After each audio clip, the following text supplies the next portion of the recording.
स्वागत है आपका सिद्धू विनर क्लासेस में। हम लोग पढ़ रहे हैं कक्षा 10 के यूपी बोर्ड एग्जाम से संबंधित, कह सकते हैं आपकी प्राकृतिक संसाधनों का प्रबंधन कैसे किया जाता है। आज हम लोग मोस्ट इम्पोर्टेंट टॉपिक लेकर आए हैं, आप कह सकते हैं कि नमामि गंगे परियोजना। एक ऐसी परियोजना क्योंकि ये एक कक्षा का सिलेबस है, तो हम उसी सिलेबस के अकॉर्डिंग बात छोटी ही होगी, क्योंकि विस्तार तो बहुत लंबा है लेकिन बात छोटी होगी। चलिए हम लोग शुरू करने से पहले, धरती हमारी माँ है, धरती हमारी माँ है, ये विज्ञान सिखाता है। धरती हमारी माँ है और ये क्या करती है, विज्ञान सिखाती है।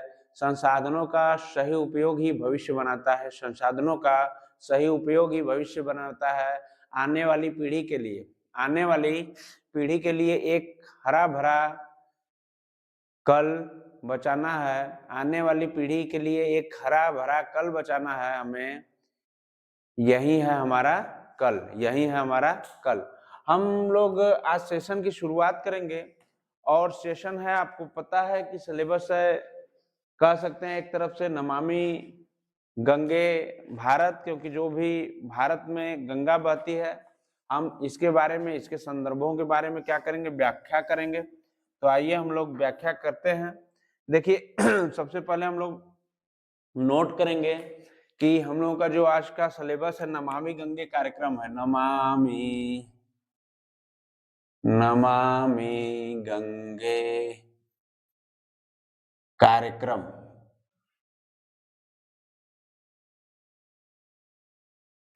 इसका इंग्लिश भी लिख लीजिए आप लोग, नमामि गंगे गंगे प्रोग्राम।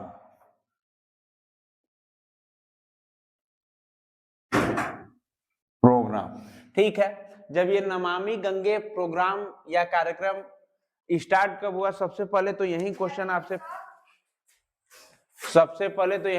आपसे पूछता है कि जो नमामि गंगे कार्यक्रम स्टार्ट हुआ, ये कब स्टार्ट हुआ, तो ये स्टार्ट हुआ 2014 में, जब भाजपा की सरकार बनती है। किसकी सरकार बेटा? भाजपा की सरकार बनती है। तो 2014 में भारत के प्रधानमंत्री नरेंद्र मोदी बनते हैं। भारत के प्रधानमंत्री कौन बनता है बेटा? नरेंद्र मोदी बनते हैं। तो ये देखिए, जो गंगा है, सबसे पहले तो इनकी बातें हो जाती है कि देखिए गंगा जो है भारत में इनकी सबसे लंबी तटरेखा है। आप कह सकते हैं कि इनका जो दूरी है पूरी 2525 किलोमीटर है, और ये उत्तराखंड के उत्तर काशी जिले के गंगोत्री ग्लेशियर से क्या हुई हैं, निकलती हैं, और ये उत्तर प्रदेश, बिहार और पश्चिम बंगाल में क्या हो जाता है, यह एक सागर में विलुप्त हो जाती है। जैसा कि मैं आपको पूरा वीडियो देखना होगा गंगा नदी तंत्र का, तो मेरा एक वीडियो जीके कह सकते हैं जियोग्राफी और जीके जीएस में पढ़ा हुआ है, प्ले लिस्ट है, वहां पे आप गंगा नदी तंत्र पढ़ लेंगे। ठीक है, ये हमारी क्लास में बताया, क्लास शुरू होने से पहले, क्योंकि यूपी बोर्ड एग्जाम से संबंधित है, 4 to 10th के लिए बहुत ही एप्लीकेबल है, तो मैं उतना ही पढ़ाऊंगा। तो देखिए इसकी शुरुआत नरेंद्र मोदी जी द्वारा कब किया जाता है? 2014 में, जिसका नाम होता है नमामि गंगे परियोजना। ठीक है, तो इस परियोजना तो शुरू हो जाती है। देखिए इसका उद्देश्य क्या होता है, इसका उद्देश्य आप लोग कह सकते हैं कि जैसे नरेंद्र मोदी चुनाव लड़े तो बोले थे कि हमारी माता क्या है, गंगा है, और गंगा माँ ने हमें गुजरात से वाराणसी बुलाया है। ठीक है, तो इनका थीम भी था यही कि आप लोगों को क्या करना है, गंगा को शुद्ध करना है, क्योंकि जितने भी जीव मानव सब लोग गंगा पे, इधर क्षेत्र के निकटवर्ती क्षेत्र के गंगा जमुना सरस्वती पे निर्भर है, तो मुख्य गंगा जो है हमारी, इनको स्वच्छ रखना है। तो इनका उद्देश्य यह था, नमामि गंगे कार्यक्रम का उद्देश्य ये था, बात को समझिएगा, आप लोग अपनी भाषा में लिख लीजिएगा। उद्देश्य ये था बेटा कि हम लोगों को क्या करना है कि जितने भी माँ गंगा से रिलेटेड नाले हैं, उनको क्या करना है, रोक कर गंगा नदी में जाने नहीं देना है। पहला तो कारण ये था, ठीक है। दूसरा कारण मैं पिछले सेशन में बताया था आपको, जो राख बनती है उससे निकलने वाले कीटाणु जो होते हैं वो क्या करते हैं कि जल स्तर को मार देते हैं, जिसमें कीट पतंग और ये मछलियां होती हैं जो मारी जाती हैं, ठीक है। इससे क्या करना है कि इनका ये उद्देश्य उनको भी, उनसे भी बचाना है। तो ये गंगा नमामि गंगा कार्यक्रम शुरू होता है। तो आप लोग लिख लीजिएगा कि आप लोग तो ये जान गए कि 2014 में केंद्र सरकार द्वारा प्रमुख कार्यक्रम के रूप में अनुमोदित हुआ। लिखिए, यह प्रदूषण संरक्षण और यह प्रदूषण संरक्षण और, लिखिए, यह प्रदूषण संरक्षण और राष्ट्रीय नदी के राष्ट्रीय नदी गंगा के राष्ट्रीय नदी गंगा के कायाकल्प के प्रभावी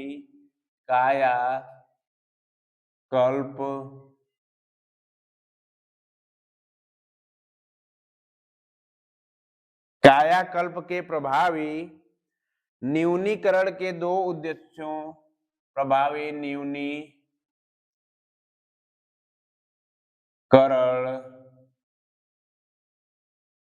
के दो उद्देश्यों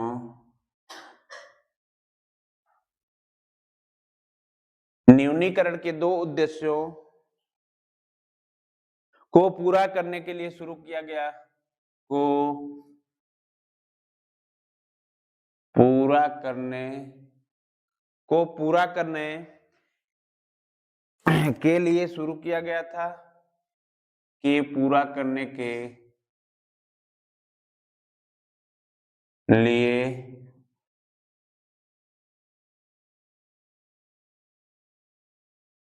शुरू किया गया, हाँ, ठीक है।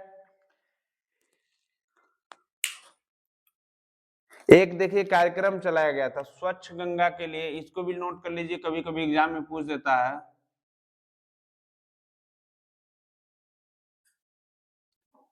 स्वच्छ गंगा के लिए स्वच्छ गंगा के लिए राष्ट्रीय मिशन, स्वच्छ गंगा के लिए राष्ट्रीय मिशन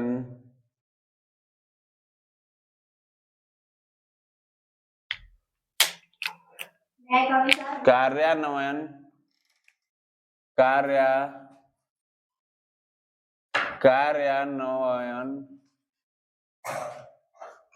उसका क्या नाम था, विंग। तो आप लोग इसको भूलिएगा मत, ये कार्यान्वयन विंग चलाया गया, विंग है, जिसे अक्टूबर 2016 में स्थापित किया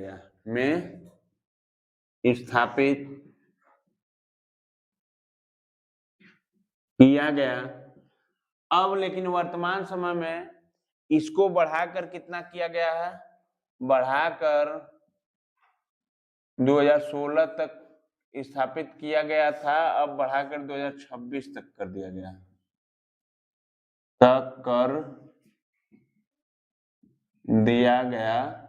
है, ठीक है। आपका 2026 चल रहा है और ये लास्ट वर्ष है गंगा को साफ करने का, नमामि गंगे योजना की समाप्ति।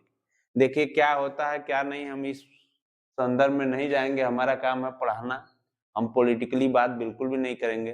तो ये क्या रहा, 2026 तक कर दिया गया। अब देखिए एक स्रोत क्या बना, स्रोत जो बना ये केंद्रीय प्रदूषण नियंत्रण बोर्ड, केंद्रीय प्रदूषण नियंत्रण बोर्ड। इसकी स्थापना बेटा देखिए केंद्र सरकार कर दी थी केंद्र सरकार जब कांग्रेस की थी तो ये 2012 में ही बन गया था। बात समझ रहे हैं? और यही केंद्रीय प्रदूषण नियंत्रण बोर्ड नमामि गंगे कार्यक्रम में भी क्या करेगा, सहयोग करेगा, गंगा को स्वच्छ करने के लिए यही उद्देश्य था। ठीक है, आप लोग समझ गए होंगे। अब राष्ट्रीय मिशन कार्यक्रम विंग अक्टूबर में लाया गया, ये सब भी हम पढ़ा दिए। तो ये अपना नमामि गंगे कार्यक्रम आज समाप्त होता है, इसको आप लोग नोट कर लीजिए। देखिए इसमें एक जो कि नमामि गंगे कार्यक्रम में सबसे अहम भूमिका निभाई थी, उनका नाम था उमा भारती। आज उमा भारती जी का पता नहीं चलता है कहाँ पे रह रही हैं। ठीक है, आप लोग जहां भी रह रहे हैं उनका नाम और एड्रेस इसमें क्या करिएगा, नाम सहित एड्रेस कमेंट बॉक्स में जरूर कमेंट करिएगा। आंदोलन के बारे में, चिपको आंदोलन क्या है, ये आप लोगों का 10th यूपी बोर्ड के लिए आप मान लीजिए कि 1000% इंपॉर्टेंट है, जो कि आपके पेपर में पूछेगा। देखिए पूछता क्या है, आपको पढ़ना क्या है, इस संदर्भ में हम लोग व्याख्या जरूर करेंगे। देखिए चिपको आंदोलन का चिपको मतलब होता है चिपकना। चिपको मतलब, अब कहोगे कि सर किससे चिपकना है, तो ये जो चिपकना है ये पेड़ों से चिपकना है। किससे चिपकना है? पेड़ों से चिपकना है। ठीक है, बात समझ में आ रही है? अब देखो दो क्वेश्चन पूछता है। पहला क्वेश्चन तो ये पूछता है कि चिपको आंदोलन की शुरुआत किसने की थी। तो चिपको आंदोलन की जो शुरुआत थी चंडी प्रसाद भट्ट, चंडी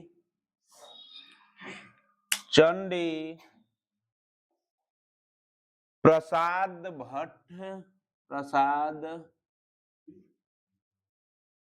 भट्ट, और गौरा देवी। देखिए शुरुआत तो इन्होंने कर दी, कौन? चंडी प्रसाद भट्ट और गौरा देवी ने। गौरा देवी को कहा जाता है चिपको विमन। क्या कहा जाता है? तो अगर गौरा देवी को कभी चिपको विमन कौन कहलाई, तो आप बता दीजिएगा चिपको विमन के नाम से गौरा देवी जानी जाती है। इतनी बात समझ में आई? अब बात होती है कि शुरुआत तो इन्होंने कर दी, लेकिन शुरुआत लिख देते हैं नहीं तो आप लोग कंफ्यूज हो जाएंगे। शुरुआत आगे देखिए, लेकिन भारत के प्रसिद्ध भारतीय, एक तरह से कह दिए भारतीय लिख लीजिए, जो इसकी शुरुआत करने वाले भारतीय थे इनका नाम था सुंदरलाल बहुगुणा। सुंदर, यही इंपॉर्टेंट फैक्ट है, सुंदरलाल बहुगुणा ने क्या किया था, इसकी शुरुआत की थी। किसको? चिपको आंदोलन की भारत में शुरुआत की थी। तो इनके नेतृत्व में ही हुआ था, नेतृत्व कह सकते हैं इनके नेतृत्व में हुआ था। तो आप लोग इनका नाम देखिए, सुंदरलाल बहुगुणा का एक नाम है जो पेपर में आ जाता है, इनको कहा जाता है वृक्ष मित्र के नाम से।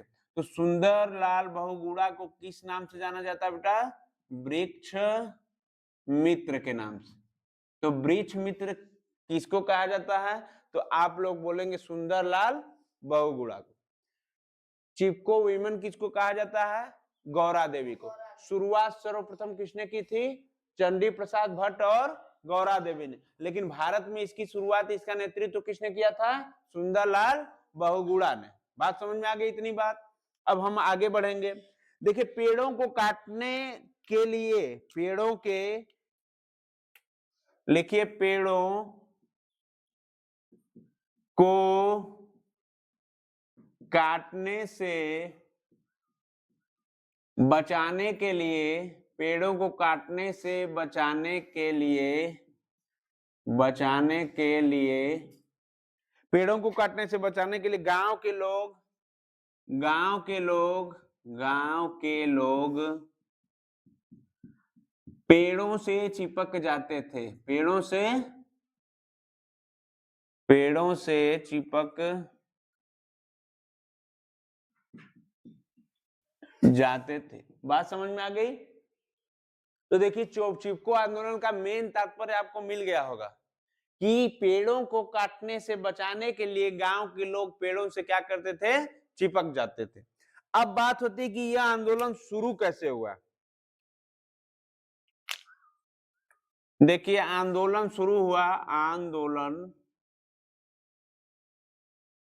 शुरू, ठीक है। देखिए हिमालय की ऊंची पर्वत श्रृंखला में, देखिए यहीं से शुरू हुआ, हिमालय, हिमालय की ऊंची पर्वत श्रृंखला, हिमालय की ऊंची पर्वत श्रृंखला में गढ़वाल मंडल के, में गढ़वाल मंडल के उत्तरांचल, उत्तरांचल, उत्तरांचल में चमोली जिले के, चमोली जिले के रैनी नामक गांव में हुआ था, या कह सकते हैं रैनी नामक गांव में, रैनी नामक गांव में हुआ था, ठीक है।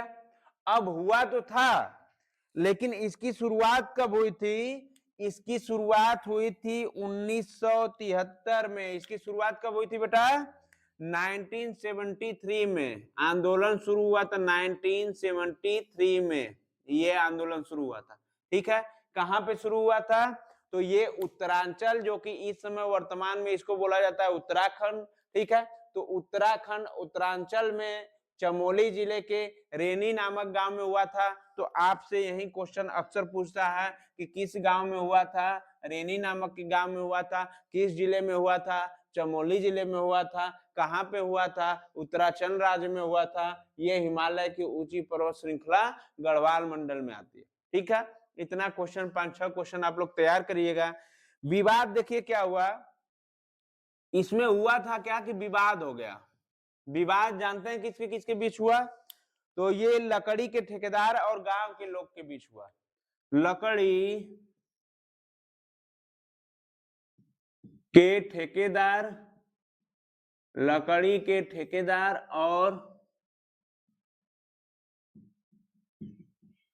गांव के लोगों के बीच हुआ, ठीक है। ये लकड़ी के ठेकेदार और गांव के लोगों के बीच में हुआ इसका विवाद। और विशेषकर, विशेषकर, विशेषकर महिलाओं और बच्चों के लिए, विशेषकर महिलाओं और बच्चों के लिए। देखिए कहीं भी गांव में अगर उत्पीड़न होता है तो सबसे पहले महिलाएं आती हैं और बच्चे होती हैं। अगर पुरुष न रहे तो कौन कौन आगे आता है, महिलाएं और बच्चे। तो ये लोग क्या किए कि ठेकेदार को बोल दिए कि आपको लकड़ी हम नहीं काटने देंगे, ठीक है, गांव के पेड़ों को हम बर्बाद नहीं होने देंगे। अब देखिए आगे क्या होता है, तो इसमें ज्यादा जो भूमिका रही भारतीय सुंदरलाल बहुगुणा की ही रही। तो आप लोग इतना जान लीजिएगा। अब देखिए इसका उद्देश्य क्या, बाद में पता चला 1980 में,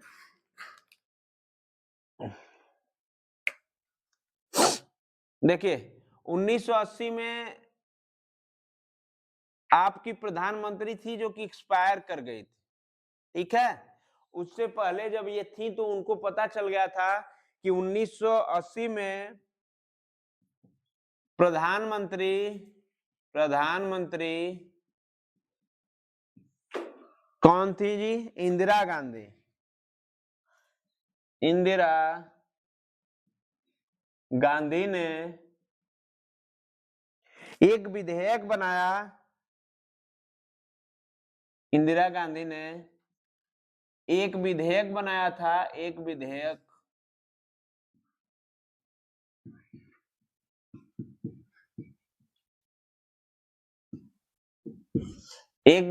बनाया था कि 15 वर्षों तक 15 वर्षों तक वनों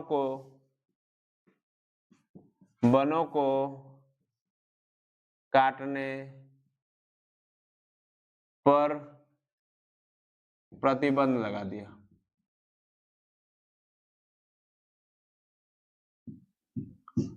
प्रतिबंध लगा दिया। ठीक है, आप लोग ये नोट कर लीजिएगा बेटा। यही रहा हमारा चिपको आंदोलन।